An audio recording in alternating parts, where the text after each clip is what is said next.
Sina mawasiliano na mtu yeyote wa familia yangu hata mmoja. Mimi sio wa Zimbabwe tena. Mimi ni wa duniani. Mimi ni wa mtu yeyote ambaye angependa kujifunza chochote kutoka kwangu. I don't belong to Zimbabwe. I belong to the universe. I belong to every single. Nikifa sitaki kuzikwa nyumbani kwetu. Nikifa mchome mwili wangu na muupeleke mutupe pale Kruger. Muyatupe majivu yangu kwenye hifadhi la Kruger. National Park. That's my wish. Do you ever look back and feel like you now hold the dreams of Zimbabwe, the dreams of many other African kids?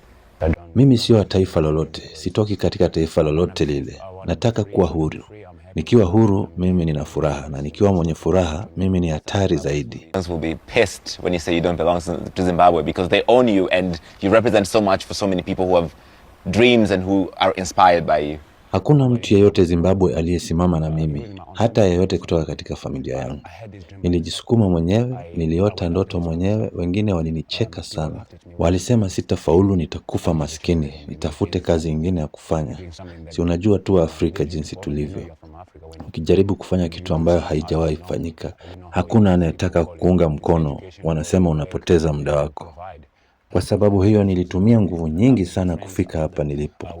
Na ningeweza hata leo ningebadilisha jina langu. Sitaki kuwa mtu wa Zimbabwe tena.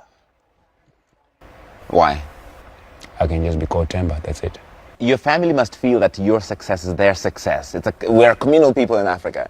So there are no boundaries. Yes. Leo nimefanikiwa, sasa kila mmoja wao ananitafuta. Sitaki. Kwa sababu mafanikio haya niliyatafuta mwenyewe bila usaidizi wa mtu yeyote wala serikali ya Zimbabwe. The entitlement, and that's the word, entitlement. Yeah. Naipenda familia yangu, lakini sina haja ya kuongea na wao. Ndio sababu sina hata namba ya simu ya mtu yeyote kutoka kwenye familia. Najua nikiongea na wao watanitoa kwenye reli na sitaweza kutimiza ndoto zangu ambazo nimeziweka.